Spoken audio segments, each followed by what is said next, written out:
From Buffalo, Toronto Public Media and WBFO, this is What's Next, Producers Picks, highlights from conversations heard on previous episodes. On today's show, that everybody that this solution impacts is in the room for this conversation, right? Shareholders, stakeholders, caretakers, community members, administrative teams. From the top down, we all in the room and we're all ideating on this challenge to present a solution that impacts us all. We hear from Najja Bouldin, founder of Phoenix Innovation Group LLC. And we close with... A lot of people say, shared ownership, what are you talking about? Cooperatives, what are you talking about? And we said, what is the most successful institution in the Black community? The church. That's a co-op. It's people pooling their resources and planning and developing based on unity around a singular goal. Dr. Henry Louis Taylor Jr., Director of the Department of Urban and Regional Planning at the University at Buffalo. I'm Thomas O'Neill White. Thanks for listening. We start with my conversation with Najja Bouldin, whose company, Phoenix Innovation Group LLC, helps individuals achieve their goals through performance coaching, speaking, consulting, and facilitating creativity.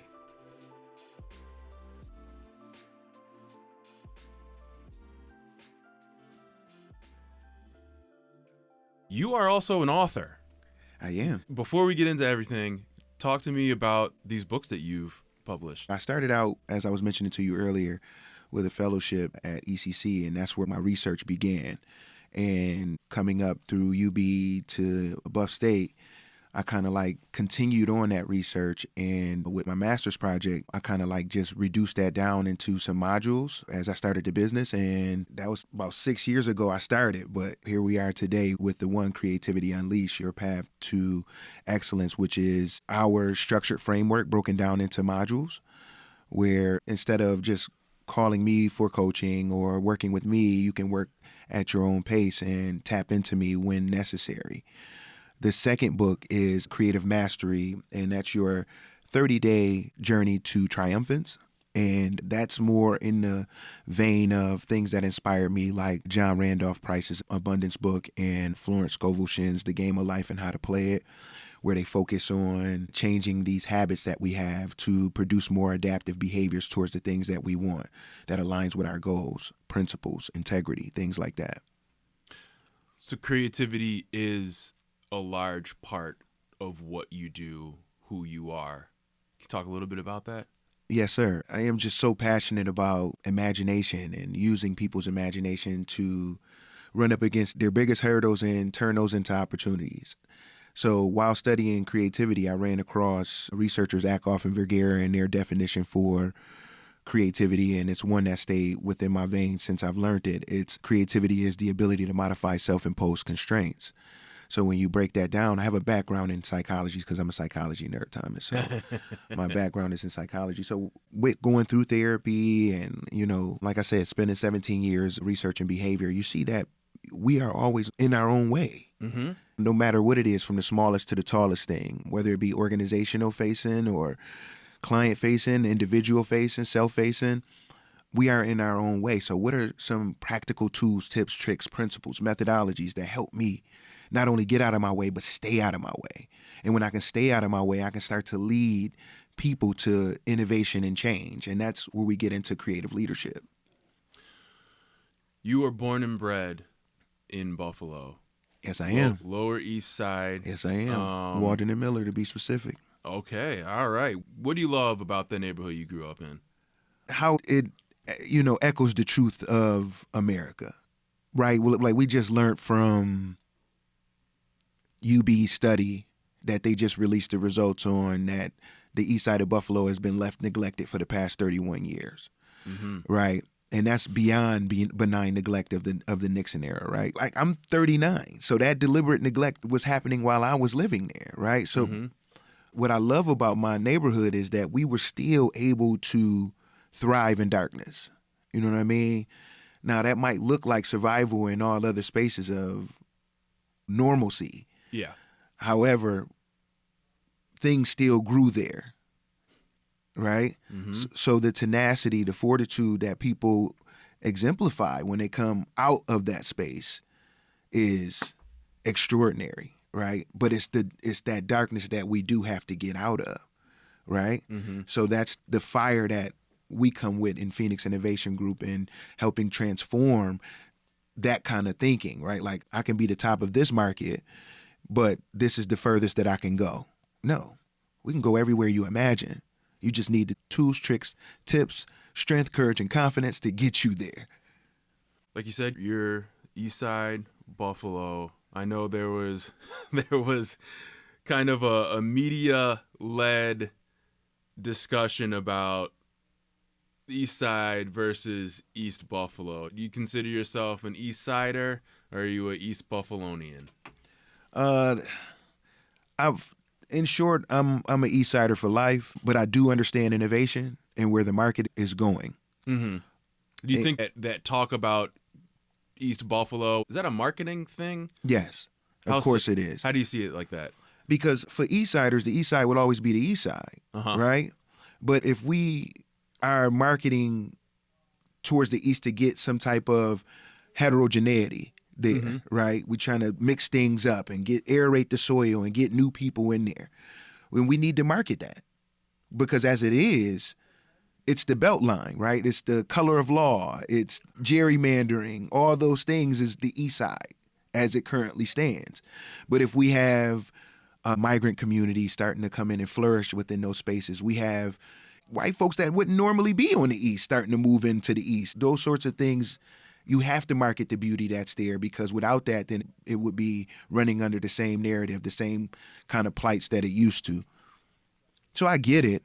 It doesn't mean that people that I know from the East Side is on board with the name change, but you understand it. I do understand, I guess, what they're trying to achieve. I don't know for a fact, but it would be nice to have some type of town halls that recognize that for the people to say that this is what we're trying to do.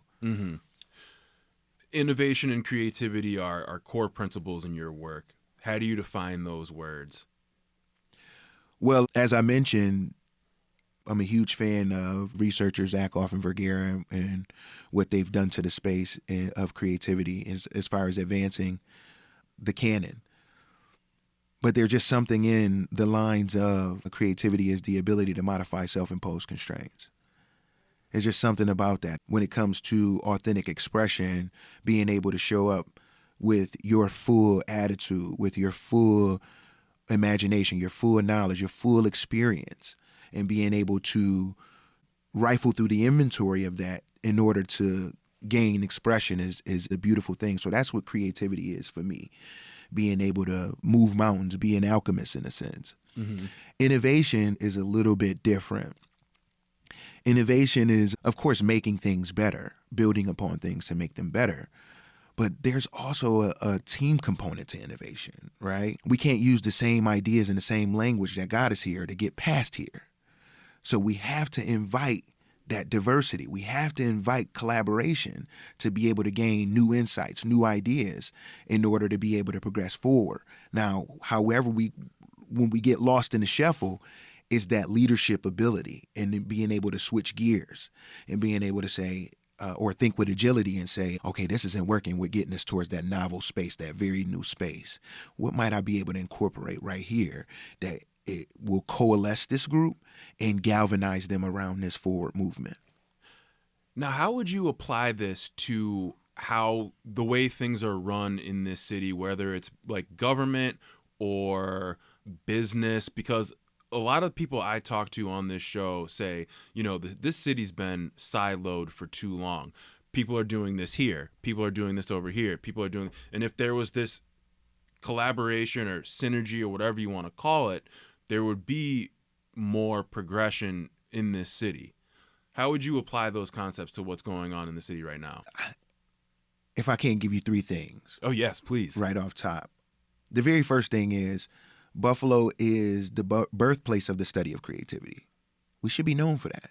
We have the #1 graduate program at the Center for Applied Imagination in the world. We should be known for that, right? It should be some type of fanfare around that. Like, is this at UB? This is at Buff State. This is at Buff State. It was originally at UB. Okay. But I like to say UB made, and we're both UB alums, so we can say this. But Buff State. Oh, you didn't go to UB? No. Just Ball State. Oh, I went to UB too. So, but UB made the Babe Ruth trade of saying that we don't know what to do with this, and we're going into medicine and we want to study that, right? Yeah. Psychology, psychiatry. We don't exactly know yet. So they traded over to Buff State, which was the teaching school at that time, because it was a proper vehicle for being creative. Mm-hmm. But since then, for the past 50 years, it's been studied at Buffalo State. So we should know that. We should know that brainstorming itself was coined here in Buffalo, New York by Albert Osborne, who wrote Applied Imagination. Those sorts of things, and when companies are using brainstorming and using it the wrong way, they should be coming to Buffalo to learn how to use it the right way. That's one thing. The second thing is more of, I know it's a hot topic of diversity and equity, but when we talk about diversity, we don't really talk about the difference between being diverse and the practice of diversity. Diversity is a practice of inviting newness and different perspectives in. That's a constant. And I think that Toronto has been able to win by inviting those type of ideologies, by saying that their city is thriving on diversity. You think diversity is just a buzzword kind of being used now, or just it's not, as you say, it's not applied correctly? I think it's both of those things. I think DEI or Jedi work has become the buzzword for looking out for BIPOC people, right? But that's marketing. Yeah. The real meat to this fruit is perspectives and making sure that that's how we're leading first. Making sure that we have, if we're going to be formulating some type of solution, that everybody that this solution impacts is in the room for this conversation, right? Shareholders, stakeholders, caretakers, community members, administrative teams, from the top down, we all in the room, and we're all ideating on this challenge to present a solution that impacts us all. And then the last thing is a real thriving spirit of togetherness, and that can be fostered through collaboration. Right now, the only togetherness that we experience is in Bill's Mafia. Right? And you don't want to know my real thoughts about that, so I'll keep it clean. Same.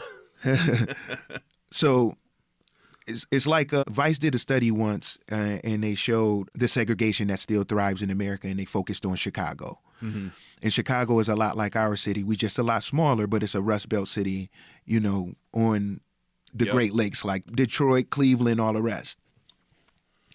So what happens in downtown Chicago is a lot like what happens in downtown Buffalo. When it's time to go to work, there's a massive amount of white people that come into the city's epicenter, right? But when it's time to leave work, all of that kind of diversity leaves the city, and it's back to the way it was before they came in. So I look at that as a type of diversity that we can't afford to continue to ebb and flow, right? We need it to flow right within the city and stay within the city. We need this cross-cultural kind of celebration throughout the entirety of the city. Because as it stands right now, the two counties, Erie and Niagara County, is 82.2% white. That's a domination of culture, right? Right. That's not a problem until it's a problem. When you're looking for all hands on deck because all hands make less work, or rising tide lifts all boats. Yeah. Well, if these people have been siloed here, and these people have been siloed here, and these people have been siloed here, how do you expect them to live, work, and play together? Yeah. Right?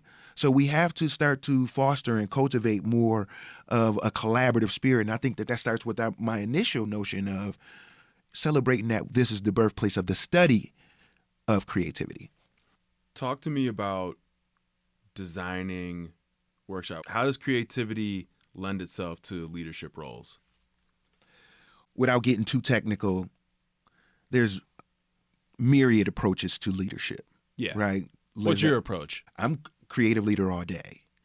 But that is a composite of all the leaderships that kind of have been privy to your experience. I'll go even further. A huge part of creativity is about your experience. In fact, Professor Emeritus Ruth Noller, this badass mathematician during World War II, she was becoming agitated and perplexed by why her colleagues would be fascinated by coming up with new problems.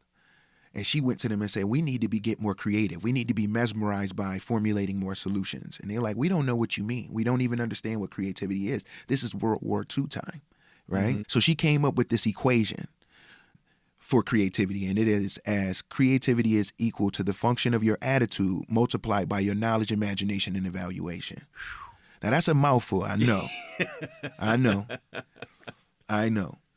But when it comes to leadership, we need to be able to, at first, have agency over our attitude, how we're feeling in that space, right? Mm-hmm. Take a moment, and a moment is 90 seconds, to reckon with yourself. And anybody out there, if you've ever been in a fight, you know that 90 seconds is quite a long time. Right. Yep. Right? Oh, yeah. So when you are taking agency over your time first, then you get time to just be like, okay, so what's happening here? What's in front of me? And how might I be resourceful in getting across it? So that forces you to be imaginative, to scan the expanse of your lifetime. Then start to incorporate, what do I know for sure? Right? Mm-hmm. And then what's been my experience? So if you've been through authoritative leadership, if you've been through democratic leadership, if you've been through a laissez-faire leadership, if you've been through a servant leadership, you know how those things have been impactful to you. So you can kind of tease and tether and pinch and pull from those things Right. in order to be effective at the task that you're leading. In creativity, there's a word called press, right? Mm-hmm. And you're impressed, but we use it differently in creativity. Creativity, press means the relationship between the leader and the environment, right? It's derived from the Latin term pressis, which translates into container. Yeah. So if we're looking at our environment, what's your relationship between yourself and that environment? Are you depressed by it, suppressed by it, compressed by it, impressed by it, or are you fully expressive within it? Right. Right? That makes sense. So we are aiming to be able to be a full human in our authentic expression, being able to pull from all of our experiences. But the most important thing is being able to say, I don't know, and outsource to the leadership that you need within that time. Well, that makes sense. We got to be able to make mistakes, Thomas. That's the only way to get to success. Yeah, exactly. And I've made plenty. So have I. Talk to me about your 4 key core components of Phoenix Innovation Group, please. Most definitely. I'll start by just listing them out, and then I'll go into them in detail. At Phoenix Innovation Group, we focus on 4 key areas that we've been able to apply our methodology, and that is business and or entrepreneurial development consulting, change management, cultural competency, and community engagement. Now, what that looks like for business and entrepreneurial development consulting is we align our expert guiding and consulting with cutting edge projects, the business needs, and their development needs. Mm-hmm. We also tailor solutions to complement the entrepreneurial spirit and the dynamic initiatives of whatever organization that we're serving, right? And when we're talking about entrepreneurial spirit, you'd be like, well, how do you have entrepreneurial spirit at an organization? That organization is still full of human capital. Not all of that human capital performs the same way. Mm-hmm. Some people perform like lightning and they just get things and take initiative and hustle and go. That's the spirit that we cater to. That's the spirit that we want to align the organization with, because we want to make sure that everybody's on the right bus, in the right seat, headed towards the right destination, right? Mm-hmm. Because then you can give your all to this space and the organization can receive it gladly. The next thing is change management, where we like to navigate transitions of complex projects and adapting the organization to evolve with the landscape of the change, no matter what it is. Mm-hmm. Right now, Is that like just being adaptive? Of course. When you break that down to just even being even more simplistic, Bloomberg, Business Week, any of those business forums and periodicals you look at, the top 5 reigning soft skills or power skills are going to be creativity, problem solving, resiliency, adaptability, communication, right? That's going to be across the board, right? These are the things that we like to focus on, especially within change management. The next thing is cultural competency. We were just talking about that with having diversity within the space, enhancing our cultural understanding to align with diverse and collaborative environments, and tailoring our cultural competency initiatives to resonate with global focus and societal impact goals. And then the last thing, community engagement, which I love a lot because I'm a Buffalonian. Yeah. I love my community. Building stronger connections with communities impacted by whatever initiatives are set. Like, I would love to be able to discuss things with Oshai to see how they're steering that impact within this, like, in our community, and fostering community growth in alignment with philanthropic endeavors, right? So, like, just think about yourself, Thomas. I'm sure you have a lot of philanthropic endeavors, but is the impact aligning with what you see yourself having, or is it fulfilling, or is satisfying, gratifying as you see it being in your mind, right? We want to assess that, and we want to make sure that, again, things are happening in the right spaces at the right time you want them to be happening. Take me through a workshop you would design. You've worked with universities, you've worked with international organizations, community-based agencies, schools, churches. Man, you're everywhere. Yeah. Just take me through, like, the designing a workshop. What does that look like? Well, it starts with a problem. It starts with whatever problem an organization is looking at. Once they decide to pick us, Phoenix Innovation Group, as their dynamic partner, we are excited. It's like we ring a bell and be like, let's get to it. All of our focus and attention goes into it. So we go into a discovery session after that, because we don't know what your problem is, but we're just excited about it.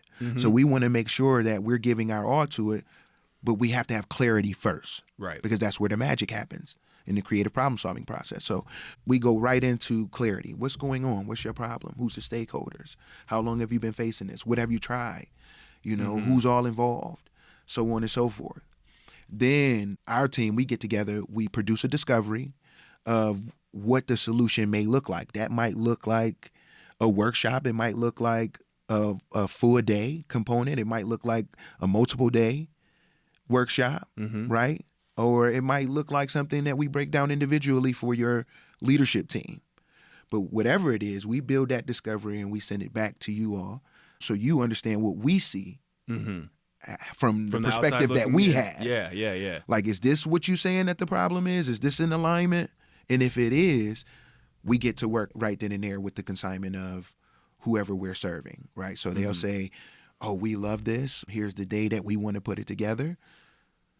And we go from there. The larger the organization, the larger the group that we're serving, that's the more of an arduous task. Right. Because then that's the when we have to bring in more facilitators. Because ideally, we like to service, 5 to 10 people per facilitator. From our framework and the research that we've done within it. That's how you get optimal results. So if we service in 100 people, then we have to bring in additional facilitators, and we have to look at the logistics of that. Where are we having this? Is it going to be at a conference center? Okay, so where's this conference center going to be? Like, where's the ideal space for it to be at? So the larger it is, the more arduous the task. But the smaller it is, we just, that's like bite-sized candy bars. You got to tell yourself to stop. Tell me a little bit about your work at Buff State. I've been an adjunct lecturer at Buffalo State for, I'm about to be going on 8 years coming up in the summer of 2024. And I've been applying all of these principles and methodologies my entire time there. When I first started there, of course, imposter syndrome kick in, and I have to adapt to applying different creative leadership to navigate. And I had a lot of my colleagues rushing up to me like, Najja, how are you keeping people in class? How are you keeping these students in class? Because they would stay over, asking me questions, engaged, involved, wanting to know more.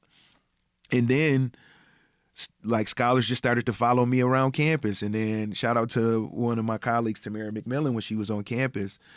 She was executive director of C-STEP. So she was just like, you got all these scholars following you around. We just can't have you around. So she gave me an office space. And from there, mentoring ensued, and I've established great connections with so many other scholars since then. Some of those scholars have led to business in the area, like with Shays Buffalo.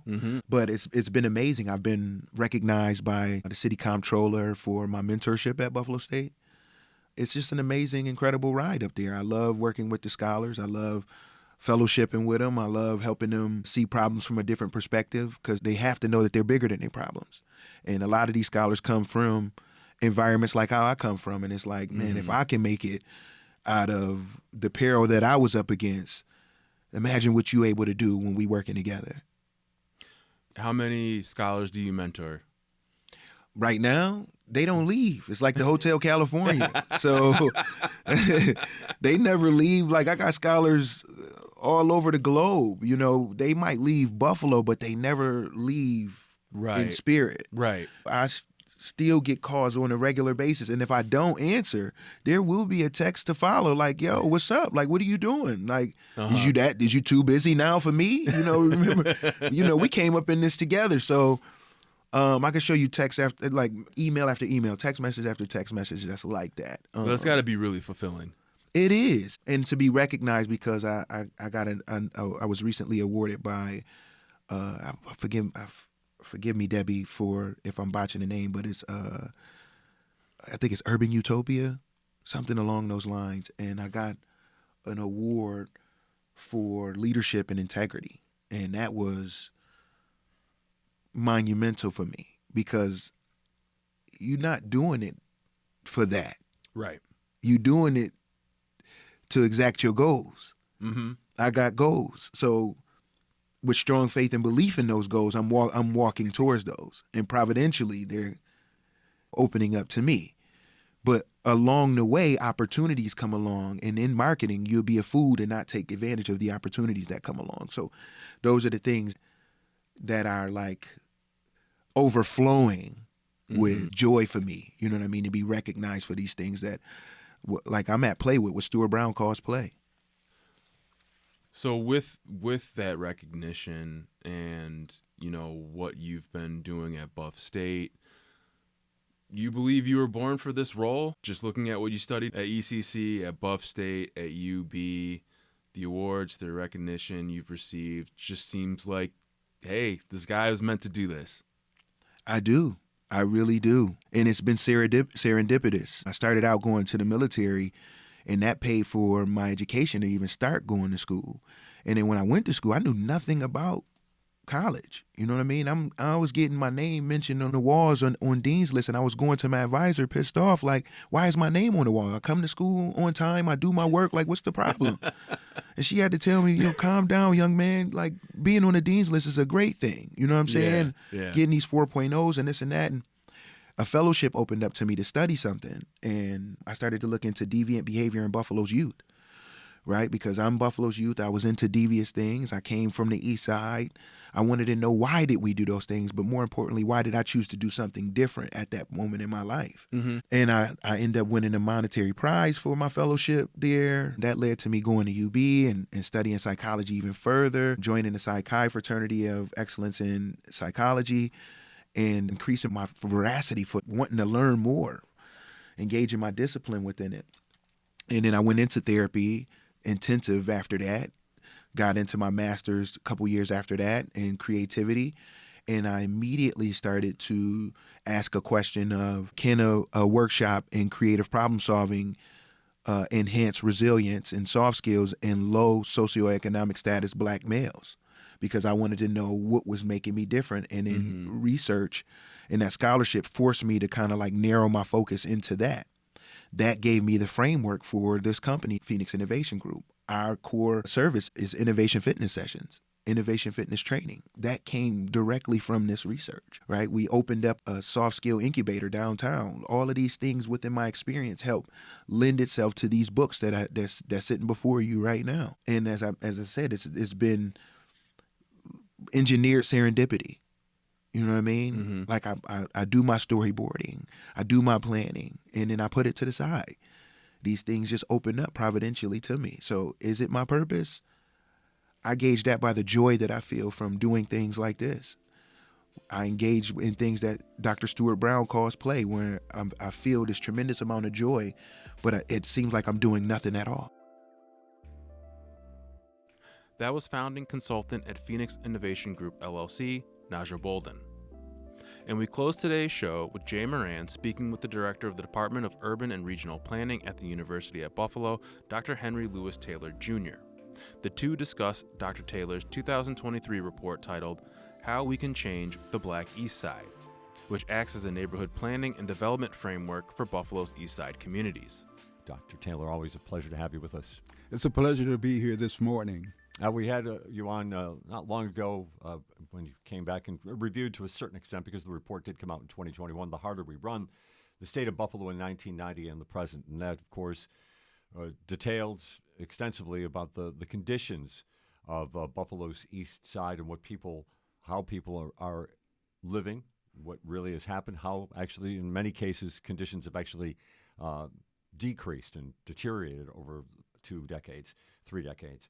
Now, a new report from you. It's How We Change the Black East Side. And I'm most certainly looking forward to getting into this. Let's start with an overview from you. You know the facts. You've researched these extensively about the realities of Buffalo's East Side. What are the key facts? What are the key realities that play into this framework for changing the East Side? Yeah, when we took a look at the history of Black Buffalo over the last 30 years, we wanted to know 2 things. Number one, what happened? What are the conditions that continuously breed the challenges facing the African American population? And secondly, what were the cause of these issues and challenges? And thirdly, why had the intervention strategies that had been utilized in the past failed? So we found that there were a series of root causes.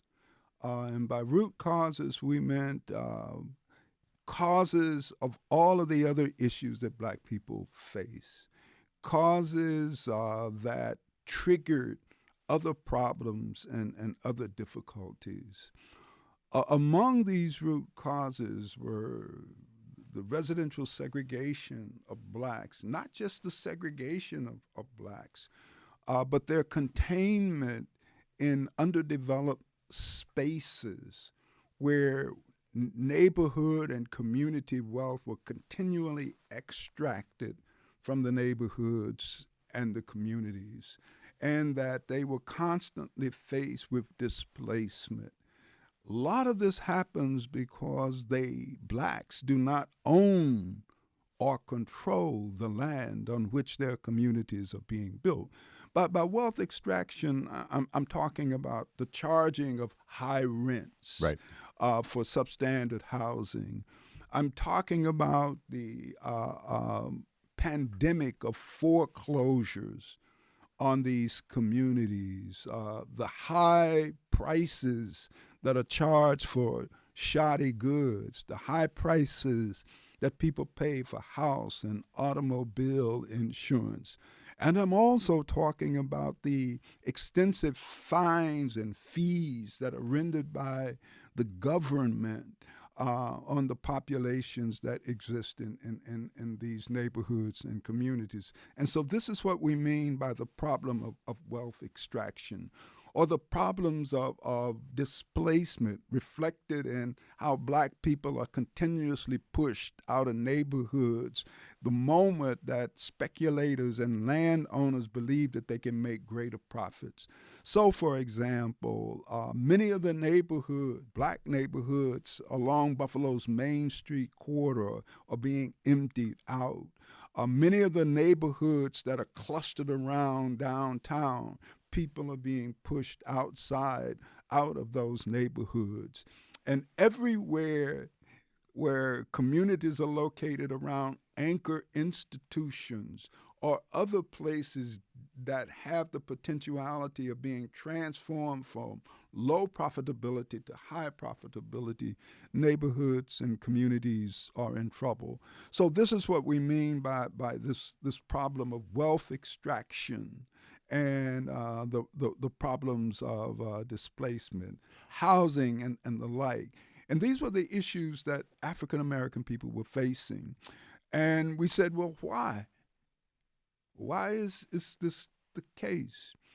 And we saw that this was very much related to the way we build cities in Buffalo, that we set aside spaces where low-income populations and groups, and especially the African Americans, the Latinx, and others, live so that they can live in these areas. And these marginalized, underdeveloped, and undervalued places are essential for the creation of high-value places like Clarence. Because just to add to this, because we talked about this before we go on the air, that if there are places that are considered undesirable by the wealthier, more affluent populations, and there are places where they can go and be separate from that, that makes those places that much more valuable. It makes those places that much more valuable.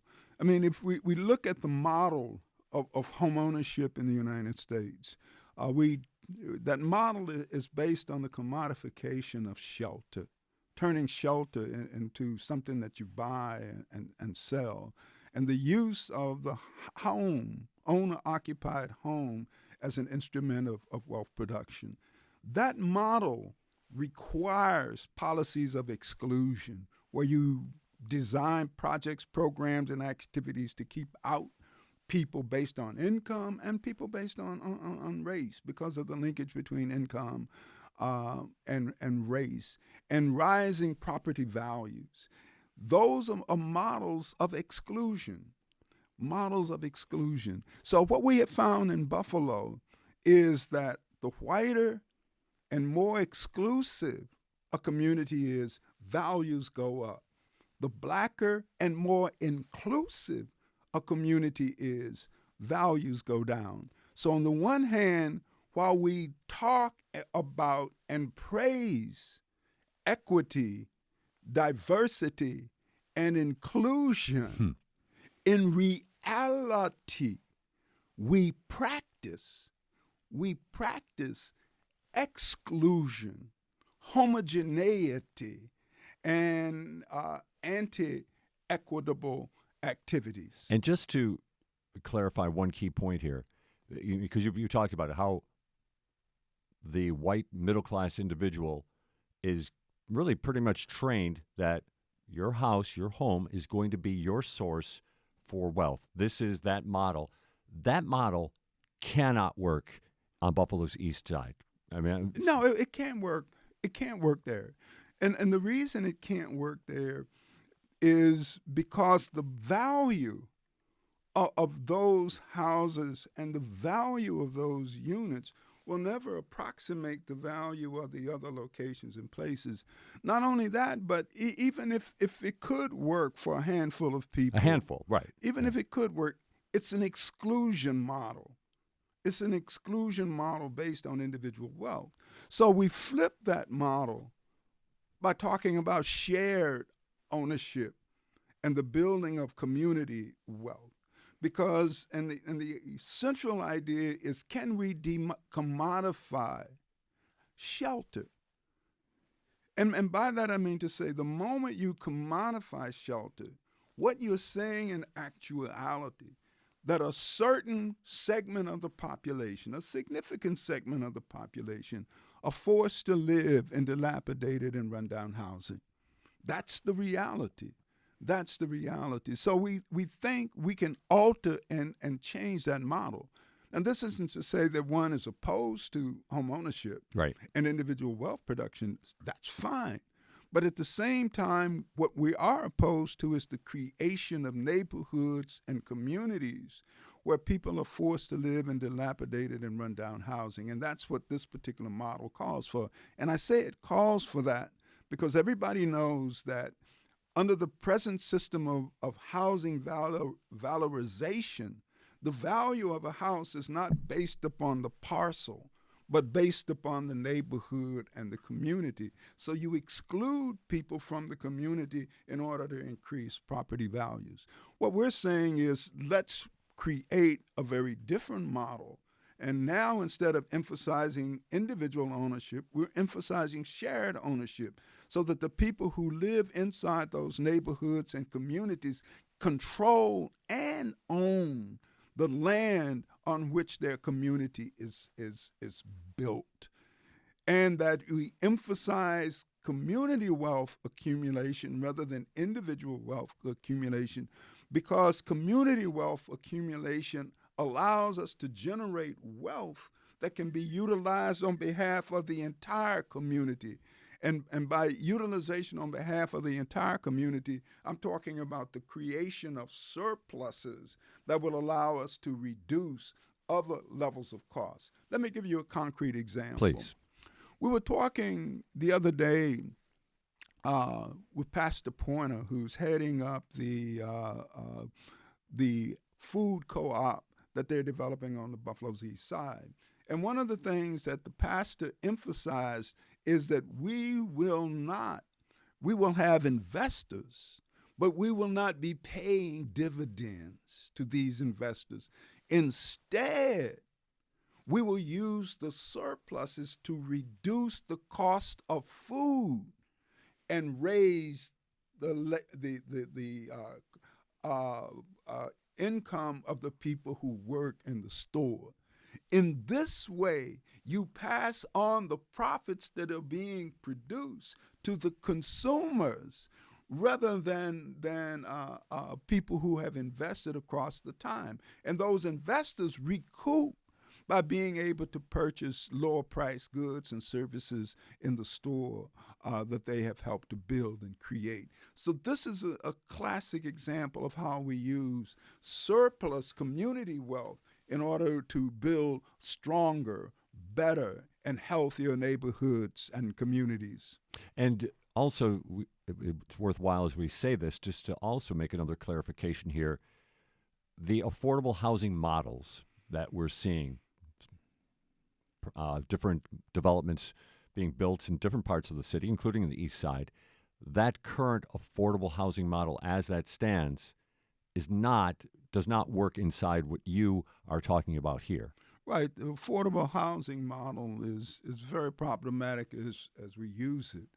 It's a model driven by the utilization of low-income tax credits, and it is supposed to be targeted for people at the bottom of the income order. But the developers have learned how to circumvent that, and many of these houses, especially now, are being flooded on Buffalo's East Side, especially in the Broadway Fillmore area, which I believe, based on our research and analysis, is one of the prime targets of gentrification in the city of Buffalo. But many of these houses will cap rents at around 60% of the median household income, which equates to people who are making $40,000, $50,000, $60,000 a year, and it becomes very, very affordable for them. I know recently when we looked at market rate housing for a one-bedroom apartment for 2023 was around $964 a month, and people will say, "Wow, that's really, really great." But when you run the numbers, you see problems. Right. For a person to afford that, they got to be making about $3,600 a month or around $40,000 a year. Not bad. But about 54% of African Americans make less than $40,000 a year. Around 32 to 33% make less than $20,000 a year. So that's too high. So if it's going to be affordable for the black and brown and immigrant populations, you got to do something like Elaine Brown did in Oakland, California. Build units that are catered to people making around 30% or less than the median area household income. So that's a part of the issue. The other part of the issue is that many of the people who are advocating these units are seeing that as a solution to the severe housing problems faced by African Americans, and I would also say the Latinx and immigrant populations. But that's not the case. You've got to fix the housing that people are currently living in. You're not going to build so many affordable housing that one day you'll look up and all of these houses will be empty because people have moved. That's a fairy tale. Right. That's a fairy tale, something that Walt Disney ought to write rather than urban planners. The issue here then is fix these houses, raise the quality while simultaneously lowering the rent. And that's the challenges that we're facing.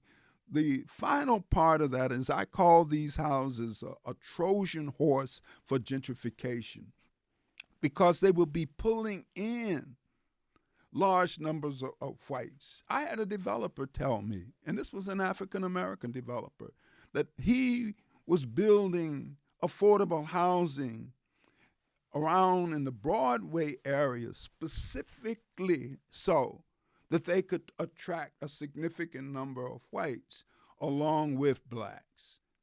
A significant number of whites along with blacks. And I'm saying this is because these are the kinds of tactics and strategies that are being used to impact negatively on the African American community on Buffalo's East Side, rather than saying we have a serious problem, how can we solve it? We're talking with Dr. Henry Louis Taylor Jr., the director for of the Center of Urban Studies at the University of Buffalo. Their recent report is called How We Change the Black East Side. You did touch upon it when you made the anecdote about the developer that you talked to, but you did mention how Broadway Fillmore area in the city of Buffalo, from what you understand and from the information you're receiving, is the prime development or prime spot for what will become gentrification in the city of Buffalo. Can you share other pieces of information that lead you to that conclusion? Yeah, one of the ironies is that this was also an area that is where economic hardship is at the highest levels. Most of the East Side neighborhoods that have the highest, what we call hardship indexes, are in or near the Broadway Fillmore area. So there's a lot of hardship in that community, but it's also a community with vast levels of vacant land. It's near downtown Buffalo, and it is anchored by a major site, and that would be the central terminal. Right. So it has this magnificent artifact that can be used as a stimulus for housing and economic development, and its proximity to downtown makes it a prime target. So the mayor of Buffalo instituted one of their redevelopment strategies in that area. I think that might have been the Adams Street project. Somewhere near Genesee and Broadway, which is essentially a homeowner model, with the idea that you develop home ownership and that will trigger other forms and other types of development. We see the flooding of that area with these affordable apartment units, and we are also seeing property values increase in those locations, as well as the percentage of whites and individuals with college degrees occurring in those locations and spaces. And so that's the kind of data that triggers our belief that this is a major site of gentrification in the city of Buffalo, although it is at its very nascent stages of development. Just curious, because there's a lot in this report, and obviously we only have so much time. But when, like you said, you see this coming. You see the seeds being sown, they're being fertilized, and the gentrification will follow if this path is continued. What could be done to stop that right now, and find a way to continue to move forward? Yes. Following the release of The Harder We Run, my team began to notice significant levels of development occurring on the Buffalo's East Side. Based on our count, which is based on a report that was released by Business First, you got something around $2 to $3 billion of projects that are either occurring or projects that are planned and hope to be implemented sometime in the future. So we began to think of what kind of model of neighborhood development could we create that would change the trajectory of development on Buffalo's East Side. We believe that the existing model that was being used was not one that would lead to fruitful results for the African American community. And based on our analysis of black communities all over the country, including places like Atlanta, Washington, D.C., Baltimore, Maryland, we were convinced that these approaches would ultimately lead to the displacement of the African American community.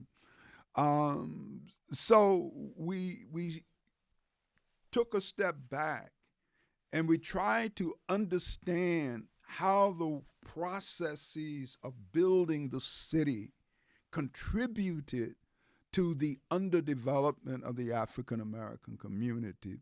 And we forged a strategy of developing what we called an alternative model that was based upon 5 principles: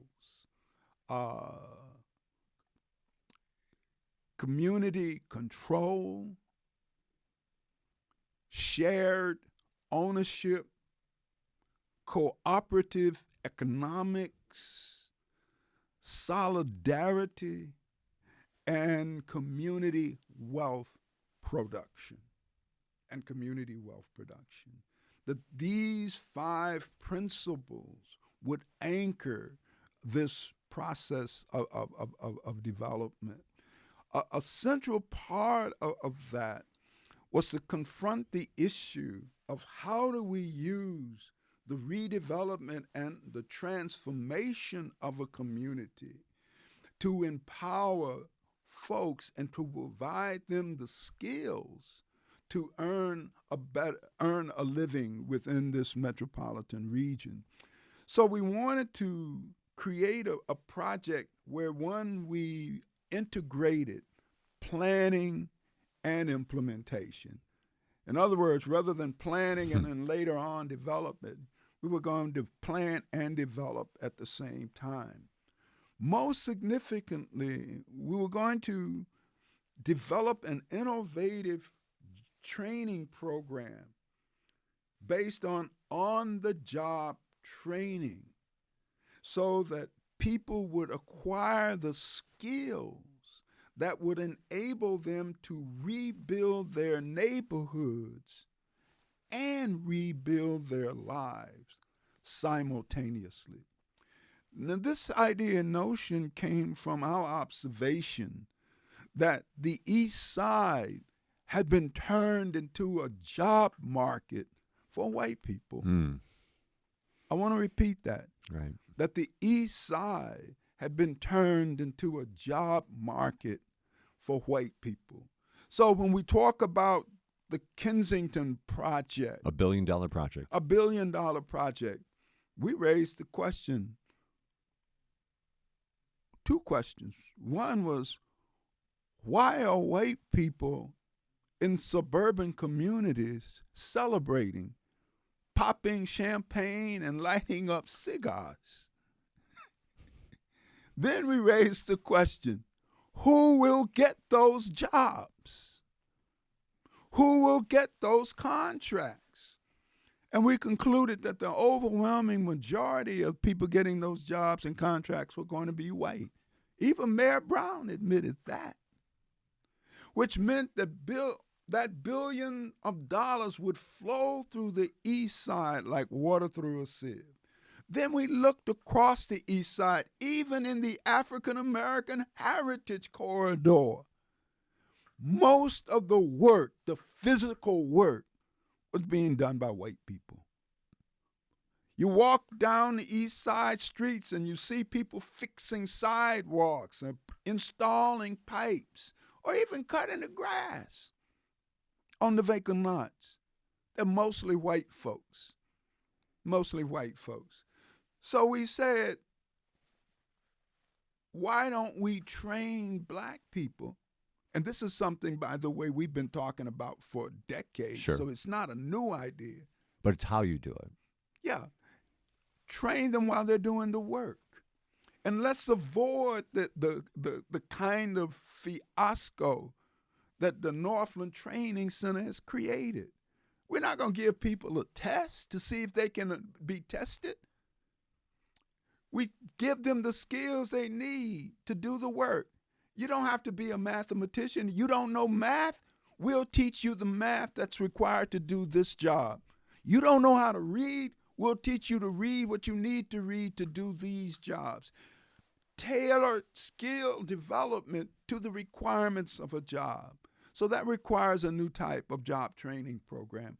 But in this city and across the nation, we have people who can do that. So that's what we mean by a new model, a model that is based upon seriously making the decision and the choices.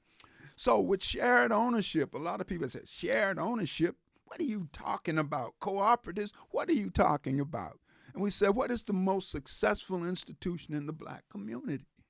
The church. That's a co-op. I will repeat it. The church is a co-op. It's people pooling their resources and planning and developing based on unity around a singular goal. Why can't we upscale that model in a non-secular way?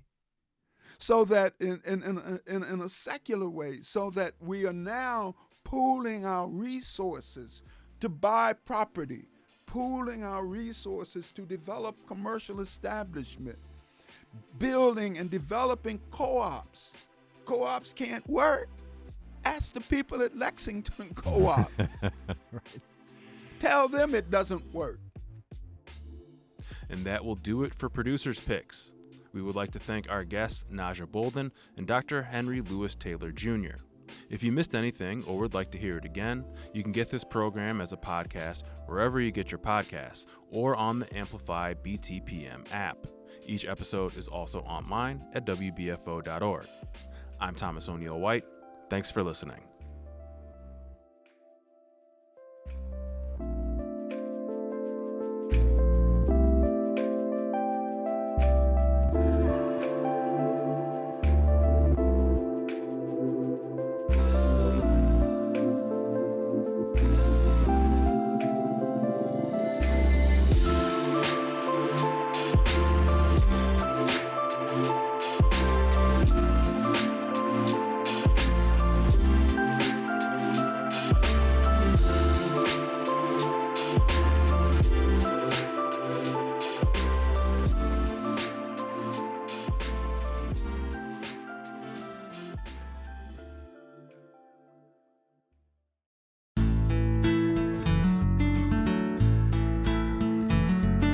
This is the Buffalo-Toronto Public Media History Bite, bringing you a peek into significant historical events for the week of January 29th through February 4th.